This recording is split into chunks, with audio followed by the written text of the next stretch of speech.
Hello and welcome to the Shaw Local Bears Insider Podcast. Welcome back.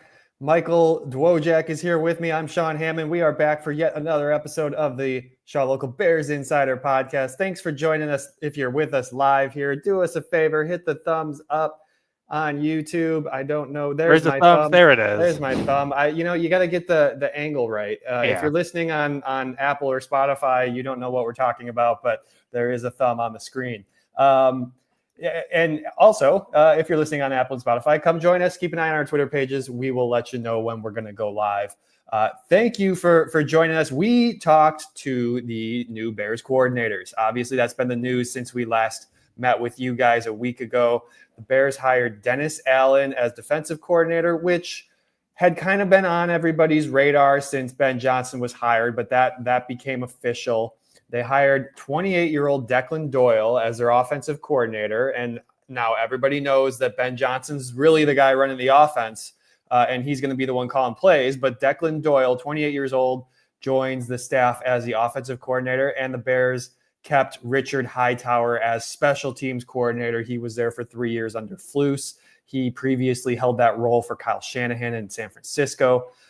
So he's sticking around too. Those are your big coordinators there. Your three big coordinators. Obviously, I know some other guys. There's passing game coordinators and all that stuff, but those are the big ones. Michael, we got to talk to them yesterday. What big picture? What kind of stood out for you?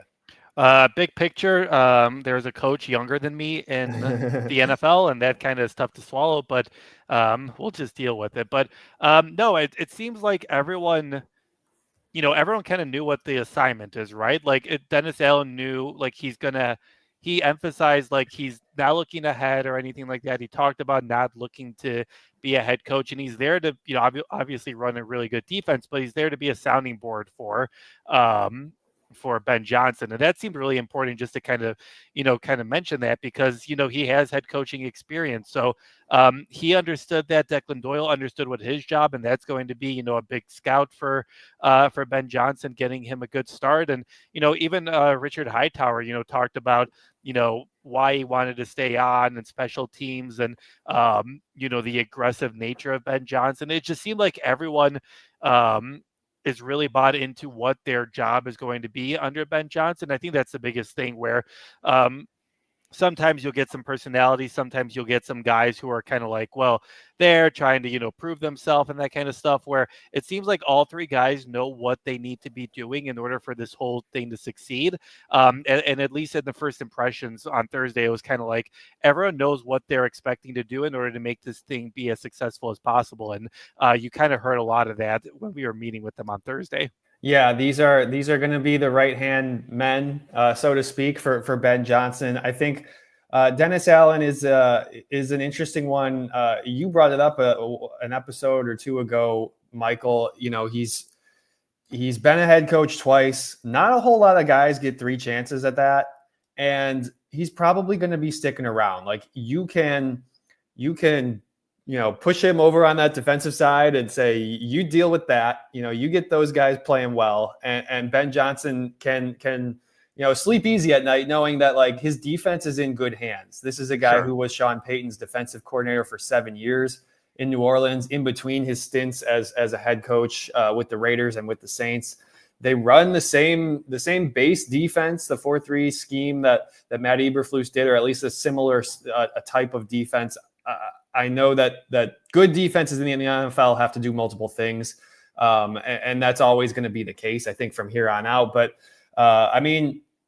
Dennis Allen's Saints defenses were pretty good. I know obviously 7 years, there's ups and downs, but there were a couple of years there, 2020, 2021, where they were top five in a number of different categories. I feel like, and he was asked, about the guys on the team, of course, and he brought up some guys. It's interesting that both Dennis Allen and Ben Johnson, maybe because they were talking together, but they both mentioned Kyler Gordon as a player that they really like. There's some good pieces there, and I think that he's going to be able to do good things for this defense. Yeah, I think he'll be really good for this defense. Like you said, I had my five interesting things that they said yesterday where, Dennis Allen, when he took over the Saints as a DC the second time around in 2015, they were bottom in most categories, defensive categories. And then, around 2020 and 21, 22, they were top 5, top 10. And then obviously they're in the top half in 2023. And then things took a little bit of a turn, obviously last year when he got fired. But yeah, I mean, he's been proven to show you that he can build defenses. He's aggressive. Obviously, that's what he talked about. He's going to be an aggressive style. I thought one of the more interesting things he kind of talked about was, and I think we've known this for a while, but he really shouted out the secondary, right? Like, obviously, he talked about Kyler Gordon, but he talked about how he liked the length of the corners and that kind of stuff, and how much that can really help him in man coverage and their versatility and that kind of stuff. And I thought it was also interesting that he said he likes what they have, or like he thinks there are good pieces on the linebacker position and at the defensive line. And when he was asked about, adding on, he said, our job is to develop, but we're also, going to see what's out there. And I thought that was really interesting to see, how much turnover is this defense going to have? You know what I mean? Like, it seems like the secondary is pretty much going to be the secondary. Obviously, we need to see what Jaquan Brisker is going to do. Is Kyler Gordon going to get an extension and that kind of stuff? But I think it's interesting that he said that he likes what the linebackers and the defensive line has. And I'm sure that's Montez Sweat. I'm sure that's TJ Edwards. But I'm curious to see. He was pretty vocal about saying, like, there are going to be changes if we want, like, work with Ryan to make changes. And I'm curious to see what that is when it comes to, fitting his more aggressive style of defense. Yeah. And I think that aggressive is going to be like a word we hear a lot with Ben Johnson's team, whether we're talking about going for it on fourth down, whether we're talking about the defense. Looking back at Dennis Allen's defenses in New Orleans, like, there were some years where they had really high blitz rates and some years where they didn't. And so, like, I really do think it's kind of that ebb and flow of, like, what do you have at your disposal? Like, what players can do, who's good at what? And that's really what Ben Johnson was talking about on the offensive side too, is like, you got to put your players in the best position to succeed. And clearly they need to add some, we all know that they need to add another edge rusher. To help Montez Sweat out. We all know that when Andrew Billings went down last year, that, as Ben Johnson said, like, that changed everything for the defense. And I think you need a real solid backup plan. Obviously, you need Andrew Billings back healthy, and he should be, but you need a backup plan too, because you can't just have one guy get hurt and then everything falls apart for that defensive line. Right. I think the biggest thing is just, he said, he likes the foundation. Like, that's one of the bigger things about why he was attracted to this job. Obviously, he was looking at other defensive coordinator positions, and obviously the foundation is there for the Bears. And I think that's the biggest thing. And now it's just trying to, kind of mold it into what he wants it to be. And, that's going to be a little bit different, I'm sure, from what Matt Eberflus ran. But it'll be fairly similar, I'm sure.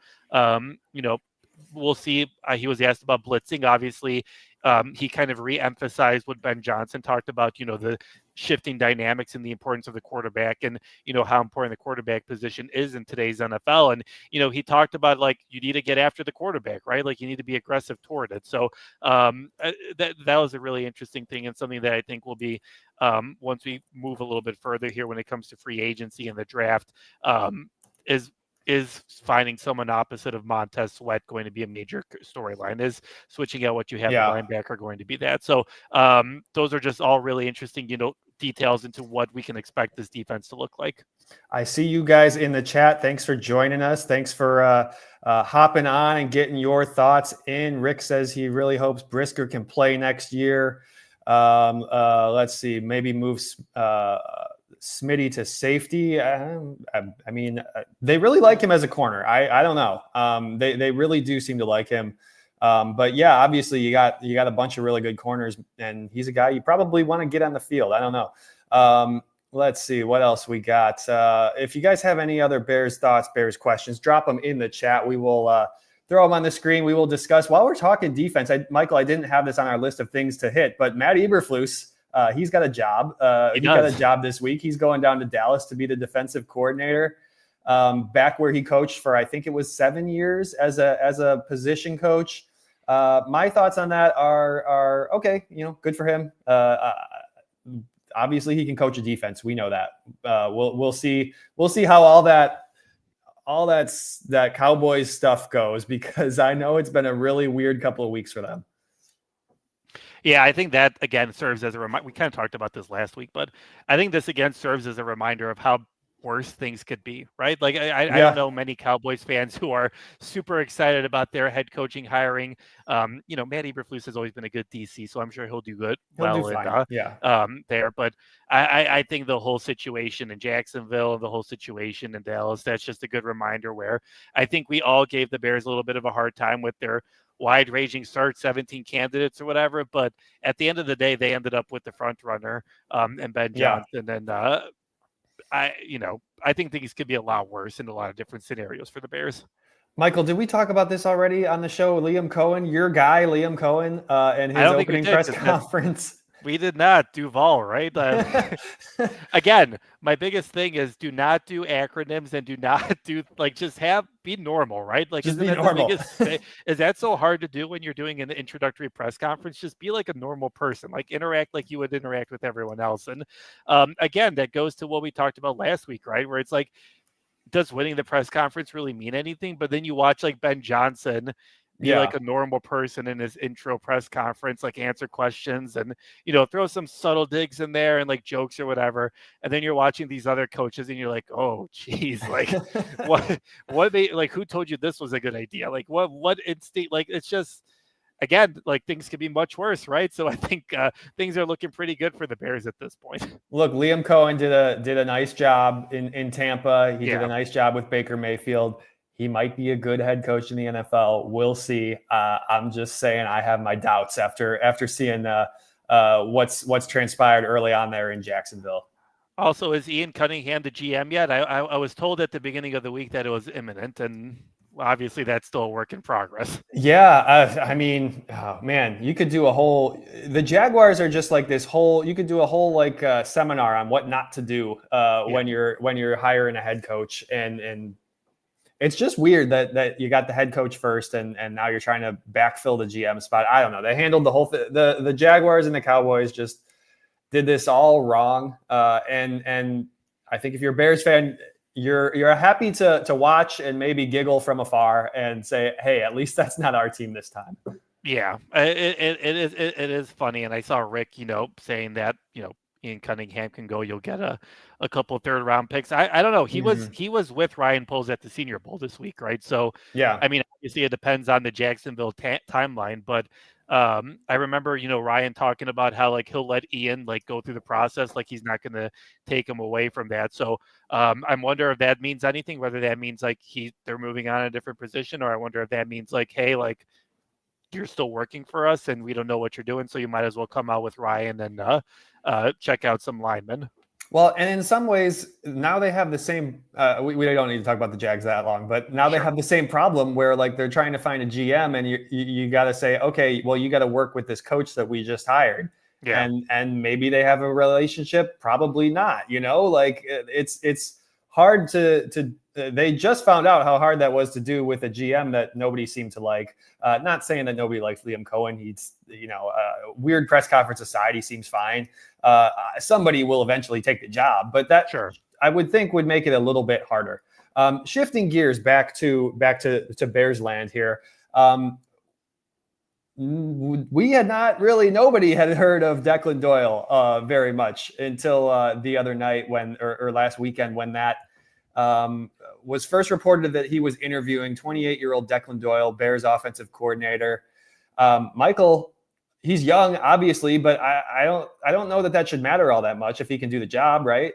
No, and that's the biggest, like, he is young. He didn't have a Wikipedia page until he got hired by the Bears, or reportedly hired by the Bears. But he's not going to be the play caller, right? Like Ben Johnson talked about this last week, and Declan kind of reiterated this week, where he's just going to, for lack of a better term, I'm not trying to disparage him or like look down on his role, but he's basically going to be a glorified scout, right? Like he's going to be like looking into all the different details that Ben Johnson won't have the time to do because he's taking on head coaching responsibilities, right? And from what we've seen, like Declan seems like a really, intelligent guy. He's been, for being so young, he's been around NFL circles for a while now.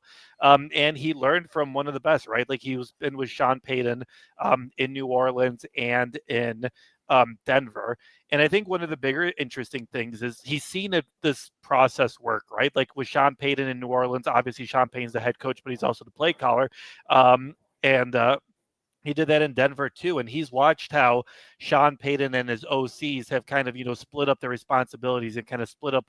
Listen, like this is what you need to do. This is what you need to be looking for, and that kind of stuff. So, I think it's beneficial to have someone like that, where obviously you have the New Orleans connection, and you have someone that, obviously Sean Payton thinks a lot about at such a young age, but you also have someone who's seen it done before and seen it done well. And I think that's the biggest thing, where you have the groundwork from what it can work, and he talked about how you're going to have to morph it a little bit. It'll be different with what him and Ben want to do, but yes, he's young, but he's seen someone who can do it, and I think that's a really important part of making this relationship work.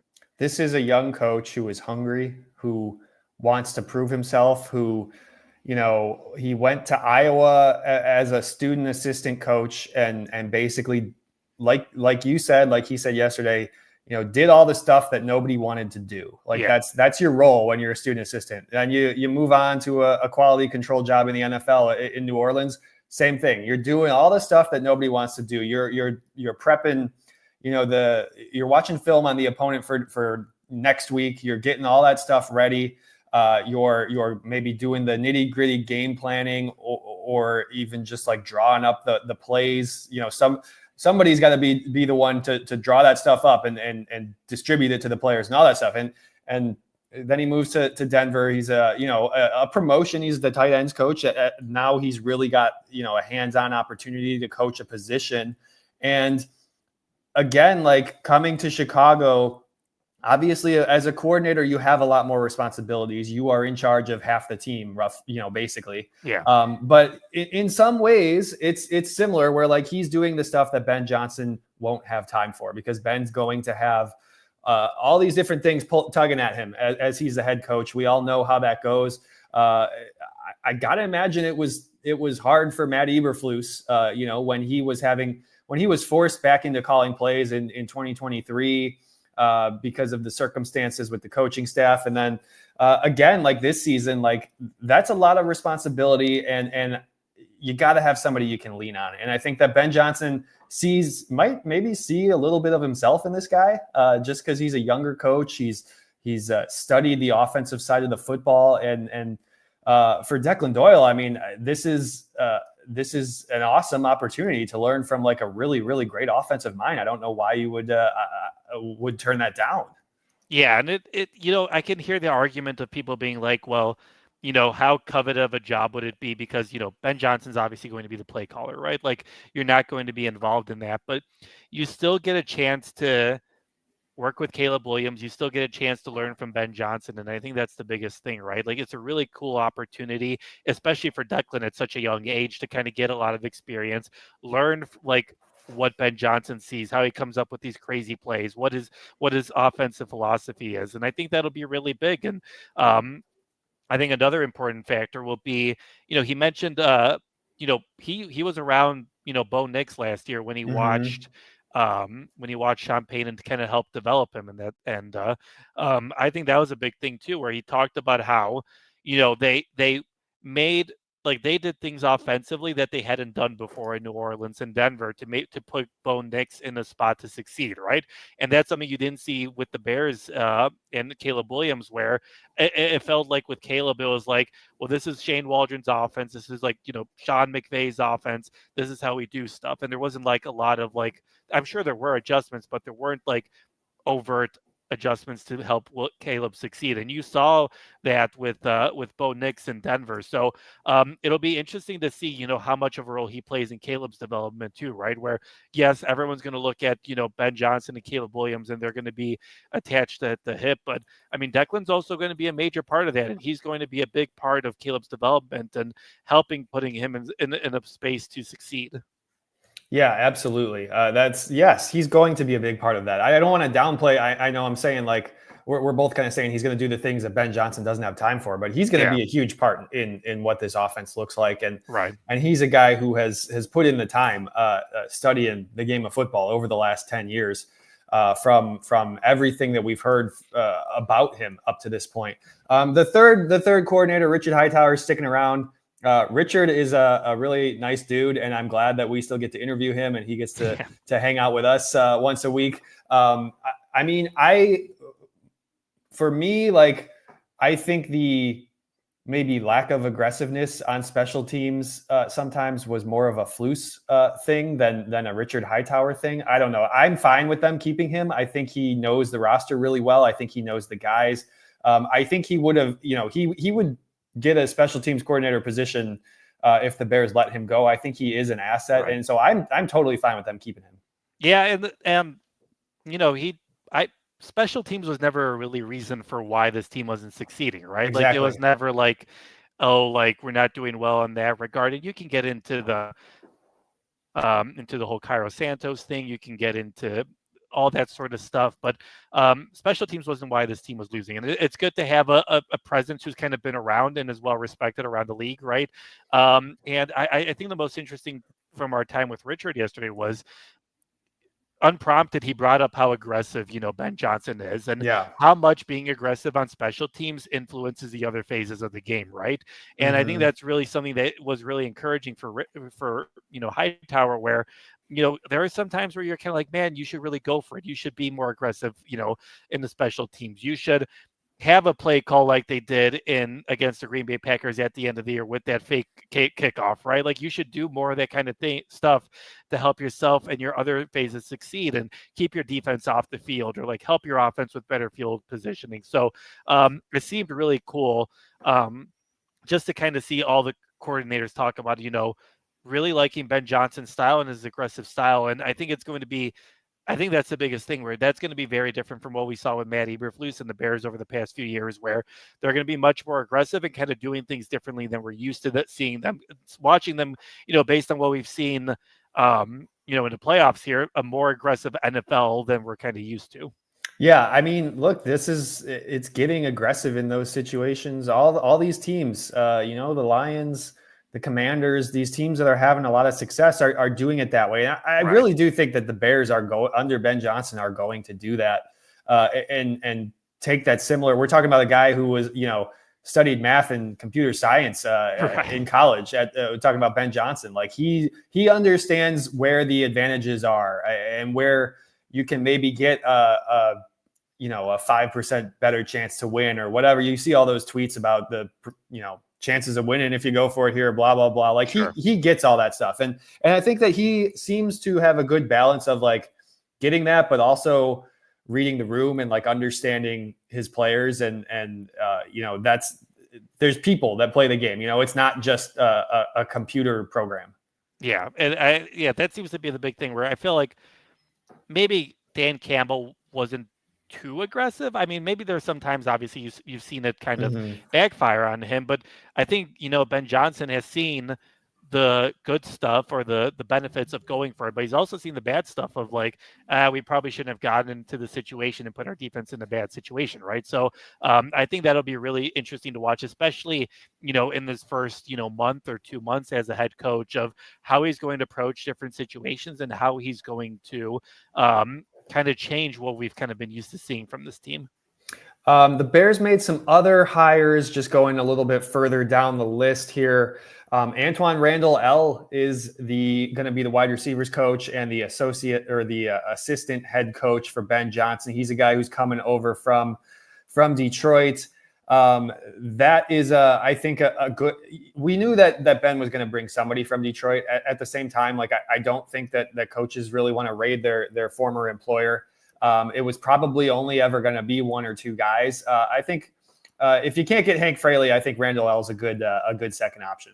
Yeah, it is really good, right? And that's an interesting thing that you kind of pointed out, where Ben isn't really like taking a lot from Detroit, right? Like, he's going to New Orleans, he's going to a lot of different trees that he's been a part of. But bringing Randall L home, obviously, Jordan, obviously a great success story at Indiana and then in the NFL, Super Bowl, and that kind of stuff. So it's really cool to kind of watch him bring someone that obviously has a lot of passion for the Chicago Bears, but also who's, considered a very, a good young coach. Even for him to kind of get the title of assistant coach, I'm sure that probably plays a role in obviously him being able to leave the Lions. But it's a really cool, not only just a local story, but someone who's really kind of, risen through the ranks. And you even saw on the same Brown podcast, I know you sent this to me the other day, where, Amara was talking about how, yes, he's sad, lose Ben Johnson, but obviously, Randall L played a big role in that receivers room with Jameson Williams and all that kind of stuff. So I think, if you're DJ Moore, if you're Rome Odunze, you're really excited for this because he's obviously been able to develop a lot of good wide receivers and kind of get the best out of them. And I think it matters to have some coaches on your staff who played at the highest level. And obviously Randall L did that. He can do that. He's been in Rome's shoes. He's been in DJ's shoes. Mike Johnson in the chat says, how many coaches did the Detroit Lions lose? I mean, yeah, they've been losing a bunch. I don't have the total in front of me, but they were able to keep Hank Fraley, which I think everybody saw as a win. They were able to keep him, and he's not the offensive coordinator. They hired somebody else. I can't remember who it was, but he did not go to Seattle either. He was in discussion for the Seattle OC job. He stuck around. Another addition that I want to hit too is Al Harris for the Bears. He's going to be the defensive passing game coordinator and the DBs coach. Al Harris was a longtime Packer. As a player, he was down in Dallas most recently working for Mike McCarthy. That seems like a fine hire. Yeah, they seem like good hires so far, right? And I think, the biggest, the staff is still going to kind of come together. And, I know some people might be like, well, for how quickly the Ben Johnson thing kind of came down and the OCs kind of and the coordinators kind of came down, is it a concern that, we still don't know our O-line coach? I don't know. Maybe things didn't go the way you expected them to. Maybe some people said no, right? Like I wouldn't be too worried about it right now. But I think the biggest thing is that we saw the Bears, take the Ben Johnson hire. They got the top guy, and we've seen them kind of continue that with their other hires, right? Like you have the coordinators, you really like what they're bringing in. The assistant coaches that we are seeing come in so far, you like that. I think you're seeing that the Bears haven't stopped at Ben Johnson. They've made sure to kind of support him with good coordinators, and they're doing their due diligence to kind of support him with good assistant coaches, which is really good to see. Yeah, and one other I want to hit on. Press Taylor is reportedly going to be the passing game coordinator. He's another young coach, 37 years old. He's been an OC. He was the OC for Jacksonville most recently. That was his most recent role. But he came up coaching through the with the Eagles in the last 7-8 years, and coaching various spots. He was a quarterback coach. You got to surround your quarterback with guys who know the position. And I think that's a hire that's going to help in that regard too. Especially when you look at, like your OC has not been a quarterback coach. So you got to get some guys who, not that he doesn't know the position, but you got to get some guys who have been, directly coaching quarterbacks. And I don't believe do we have a quarterbacks coach yet for the Bears, Michael? I don't think so. I don't believe we do. So that's still out there. And we don't have an offensive line coach. The reports I saw were Ohio State O-line coach Justin Fryer and Tulane O-line coach Dan Ruchar were reportedly interviewing for that job. Ruchar has spent time with the Saints. He actually worked with Declan Doyle down there, so there's a connection there. I don't know if that is a direction they're going to go. Fryer, I don't know a whole lot about Fryer. Michael, do you know anything about this guy? Not really. I mean, obviously, he's been very successful, at that level. And I'm sorry, Fry, Frye. I think it's Fry. Is it Fry? Regardless of his last name, I think he's obviously had a lot of success and he's done a really good job, of developing talent, right? Like consistently, they've been able to develop talent to the NFL. And, I know it's different, doing it at the NFL level and doing it at the college level, but he's proven that he's been able to do it, and I think that's the biggest thing. I am interested to know, Sean, like, obviously getting his DC, his OC, were important at the top of the list. But is it concerning to you that at this point they still don't have an O-line coach? Like, does it kind of feel like they were going to get the Lions guy? He said no, and now they're just kind of scrambling? Or is it kind of like, well, I mean, yeah, sure, you're missing some Senior Bowl stuff, and that'd be nice to have some, input with Ryan Poles, but you're not too concerned about it at this point? No, I wouldn't be overly concerned about it. I mean, yeah, I think everybody and I think all 32 teams would want to hire Hank Fraley if Sure. he's available. And clearly he wanted to still be in Detroit for the time being. And he did add another title that was probably a little bump in pay too. And maybe he's a guy who's going to be an OC a year from now. We'll see what happens there. I'm not overly concerned. I would like Justin Fry has done a great job at Ohio State. Obviously, they pump out, draft picks on that offensive line. They pump out some really good players. He hasn't done it at the NFL level. The offensive line is the offensive line. I understand that. Like, I get that, whether at any level of football, but I do think you want to have guys with NFL experience. That's just kind of my thoughts on that, my opinion. I don't know if that matters to them, but look, they're going to get somebody who kind of fits what they want to do. And at the end of the day, Ben Johnson's building this offense. He just needs an offensive line coach who can understand what he's trying to accomplish and teach that to those players on the line. Yeah, I would agree with that. I think they also, to put it bluntly, they need help at that scouting part, right? Like, because it hasn't worked over the past, ever since Ryan Poles took over. Like, hopefully Ben Johnson can play a role into that, and he obviously knows good offensive line play, and he obviously knows good traits. But this is clearly something which ironically or not, has been a blind spot for Ryan Poles, and I'm not too concerned about him not having hired someone yet, but I would like to get someone in there sooner rather than later, because you got to come up with a free agency plan. You got to come up with a plan to be like, are we going to shell out some money on this center or this guard or that kind of stuff? And then going from there with the draft. So I'm not too concerned about it, but I do think that it's a very important hire, because that's the one position that's, other than the defensive line, I guess, that has really, stymied what Ryan Poles has wanted to build here. I don't necessarily think like I'm okay with most of the linemen that they've drafted. Yeah. I just think they need to put more resources into that.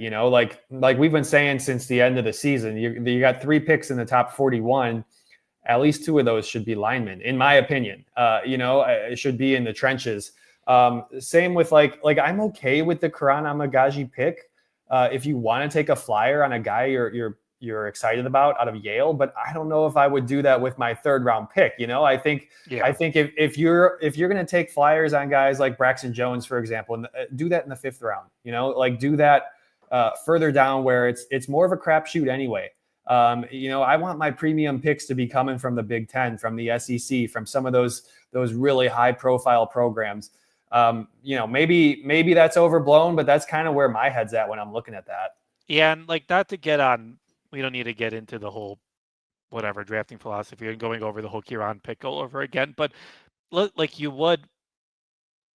Kieran felt like a pick that you make if you have shown that you've been able to develop linemen, right? Like, if you've been able, like you saw Braxton Jones excelling at a big level, Tevin Jenkins and Darnell Wright, you'd be like, all right, we've been able to do it, and we're able to develop guys, and we have a history of this, where they didn't have a history of this. So that's kind of why, an Ohio State guy, Notre Dame guy, like I'm very interested in that, because clearly they can see talent at a young age, and they can develop that talent, right? And that's the biggest thing, where sure, you can see talent, but how do you develop it? That's been missing from the Bears over the past, 2 or 3 years. And so maybe hiring a college guy isn't the worst thing, because they can evaluate talent and they can develop, and that's what you need at this point. I see what you're saying. I do see what you're saying. And that would be an argument for Justin Fry. Like, right. Yeah, maybe he's a guy who, obviously he's dealing with guys who come in, they're 18, 19 years old, and maybe they don't play for a couple of years, and you're developing them. College coaches at the level, at that type of level at Ohio State are absolutely doing that. That's all about development. So yeah, like I hear what you're saying. That's a really good point, Michael. Yeah, it'll be interesting. Just even like Harry Hiestand, obviously, had a very long career at Notre Dame, and he was a good, line coach at the NFL level. Like, there's been examples of that. So it's just, it'll be interesting to see who Ben Johnson, Declan Doyle, like they decide to kind of look into, because not to be dramatic, but this is probably one of their most important hirings, right? Like, if you're not able to develop your linemen, protect Caleb Williams, give him time, the running back room, all that sort of stuff, like this whole thing kind of falls apart. So, you don't really think about the O-line coach being like the hire or anything like that. And I'm not saying that, it's all doom and gloom if it doesn't work out, but this is a pretty essential early hire for Ben Johnson that I think will really dictate how well this team is able to develop over the next 3 or 4 years. Yeah, and hopefully we'll have some news for you guys in the next couple of days, sometime next week maybe. We'll find out. Well, obviously they have some more roles to fill. They did lose a couple of coaches, Andre Curtis, the safeties coach, and Dave Borgonzi, the linebackers coach, went with Flus. So they got some hires to make on that side of the ball too. They're going to have a handful more coaches here that we can that we'll get to discuss, and we can see how this staff sort of rounds itself out. One more time, if you're with us live on YouTube, hit the thumbs up. We would really appreciate that. That's a great way to support the show. If you're listening on Spotify or on Apple, leave us a review. A 5-star review would be a great way to support the show. And as always, head over to shawlocal.com. You can read all of our coverage. Michael's got some good stuff up there from yesterday's press conferences. We'll have another fresh story today. I'm going to write something about Dennis Allen we'll have up there. And so head over to shawlocal.com and please consider subscribing. That's the number one best way to support us. Sports Chicago Style says Bill Johnson is the defensive line coach. Let's see. What do we have on Bill Johnson, Michael? Let's take a look here. Obviously, I know that, that's going to be a big hire. That's a big hire for them, just based on, I wouldn't say that, obviously Montez Sweat didn't have the season that they wanted him to have last year. Obviously, injury played a role into that, and obviously losing Andrew Billings, that played a role into it too. But, for how much we talk about the offensive line and how important that's going to be, the defensive line is also very important, where, Dennis Allen talked about being aggressive. You can only be aggressive so much by playing good coverage, right? You got to get after the quarterback. You got to find guys and develop them. And that seems to be something that, we're talking about offensive line development. That also seemed to be a big problem for the Bears on the defensive line as well, where you saw, them make the trade for Darrell Taylor. They brought in Austin Booker, DeMarcus Walker. You saw those guys, have little glimpses here and there, but you didn't see consistent performances out of them. And the pressure didn't really become consistent at all. So, with Bill Johnson, that's going to be a major goal for him, just trying to, other than identify talent that you can draft and bring in, but also developing that, because you really need to get a consistent pass rush if you want this defense to succeed. Yeah, Bill Johnson is a guy who has been around the block. He is 69, a full 40 years older than Declan Doyle. But he has a experience in that he was a D-line coach with the Saints from 2009 to 16. So I'm sure there's some connections there with Dennis Allen and when was Dennis Allen in? They would have overlapped there, I believe. Let me just double check that. He came back in 2015. Yeah, so they were there together for a couple of seasons. He's been all over the place as a defensive line coach, as a defensive assistant. I think that's a good experienced hire. And obviously that's a spot that they got to get more out of. Like you got to have more than Montez Sweat. You got to have, and look, like honestly, like they haven't really been as successful developing some of those guys on the back end. Dominique Robinson just hasn't really panned out. That's the biggest example I'm thinking of. Zach Pickens has been okay. And he's got a couple more years on his rookie deal. You hope that you can get a little bit more out of him. That's a spot, that's a position on that defensive line where you hope that they can get a little bit more development out of it. You do need more development out of it, because even if you get like a little bit more out of that group, like your secondary has proven that it can play really good coverage, like man coverage or what have you. Obviously, we've heard a million times about Kyler Gordon, but if you can get that defensive line to perform at like a middle even level, like this defense could really take a big step. So it'll be really interesting to see Bill Johnson, how he's able to do it. I assume, I'm sure Dennis Allen isn't going to bring his entire defensive staff over from New Orleans, but you'll see, I'm sure, a lot of New Orleans flavor in the defense, just based on his familiarity with the guys and just what he was able to do with the Saints. All right, we got to get out of here. Thank you for joining us. One more time, hit the thumbs up if you're with us here on YouTube. Thank you guys for joining us live, and thank you if you're listening after the fact. Like I said, head to shawlocal.com. You can read all of our coverage there. Keep an eye on our Twitter pages. We will let you know when we're going to go live. He is Michael Dwojak. You can find him on Twitter at mdwojak94. I'm Sean Hammond. You can find me at Sean_Hammond. This has been the Shaw Local Bears Insider Podcast. Have a great weekend, everybody, and thanks for listening.